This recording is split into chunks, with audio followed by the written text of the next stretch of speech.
Muthukulam Agroland Farmer Producer Company Limited ഉദ്ഘാടനം ചെയ്തു. ദേവികുളങ്ങരയിൽ കേന്ദ്രമന്ത്രി വി മുരളീധരൻ ഉദ്ഘാടനം ചെയ്തു.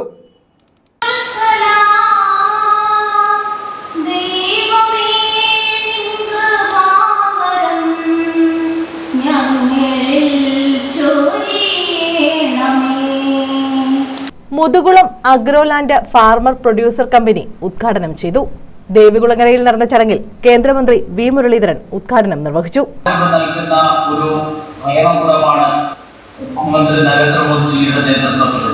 പ്രധാനമന്ത്രി തന്നെ കഴിഞ്ഞ ദിവസങ്ങളിൽ നിരവധി പരിപാടികളിൽ സൂചിപ്പിച്ച കാര്യം നമ്മുടെ നാടിന്റെ 4 സുപ്രധാനമായിട്ടുള്ള ശാക്തീകരണ സംഭവങ്ങളിൽ അതിൽ ആർ രാജേഷ് അധ്യക്ഷത വഹിച്ചു. ഗോകുൽകൃഷ്ണൻ റിപ്പോർട്ട് അവതരിപ്പിച്ചു. ഡോക്ടർ സി സുരേഷ് കുമാർ പദ്ധതി വിശദീകരണം നടത്തി. ഇതോടനുബന്ധിച്ച് ഷെയർ സർട്ടിഫിക്കറ്റ് വിതരണവും കർഷകരെ ആദരിക്കലും നടത്തി. Ajith Kumar, M V Gopakumar, P Swaminathan, K Chandran, G Sasidharan, doctor Radhakrishnan, Unnikrishnan, R Prasanth തുടങ്ങിയവർ പങ്കെടുത്തു. മുന്നോട്ട് പോകുന്നതിന് സാധ്യമാകാത്തവണ്ണം സാമ്പത്തിക ഞെരുക്കത്തിലേക്ക് കർഷകർ ചെന്നുപെടും, അല്ലെങ്കിൽ കടക്കണിയിലേക്ക് ചെന്നുപെടും.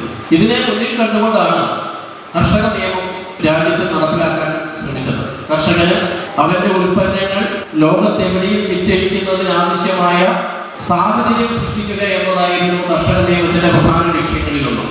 പക്ഷേ ഇടനിലക്കാരുടെ ചൂഷണം സാധ്യമാകാതെ വന്നതോടുകൂടി അവർ ഈ കർഷക നിയമത്തെ എങ്ങനെയും പൊളിക്കണം എന്ന് തീരുമാനിച്ചിട്ടാണ് കർഷക സമരം ഇപ്പോഴും നമ്മൾ കണ്ടുകൊണ്ടിരിക്കുന്നത്. വേണ്ടി അവരുടെ കാര്യങ്ങൾക്ക് വേണ്ടി കർഷകരാണ് പണിയെടുക്കുന്നത്. ആ കർഷകർക്ക് വേണ്ടിയാണ് നമ്മുടെ പ്രധാനമന്ത്രി അധികാരത്തിലേറി അന്നു മുതൽ അദ്ദേഹം എന്താണ് കർഷകർക്ക് വേണ്ടി ചെയ്യാൻ സാധിക്കുന്നത്, ആ കാർഷിക രംഗത്ത് അവരനുഭവിക്കുന്ന വേദനകളെ കുറിച്ച് മനസ്സിലാക്കി കൃത്യമായ രീതിയിൽ ഞാനിപ്പോൾ പദ്ധതികളെ കുറിച്ച് വിശദീകരിക്കാൻ നിൽക്കുന്നില്ല. ഒരു കമ്പനിയുടെ ഷെയർ ഹോൾഡേഴ്സാണ്. ഒരു കമ്പനി ഷെയർ ഹോൾഡേഴ്സ് എന്ന് പറയുമ്പോൾ തന്നെ ഒരു സംഘടനയുടെ അംഗങ്ങളല്ല, നമ്മളൊരു കമ്പനിയുടെ ഷെയർ ഹോൾഡേഴ്സാണ്.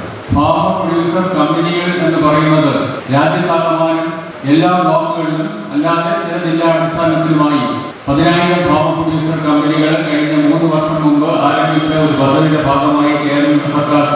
News bureau, Kayamkulam.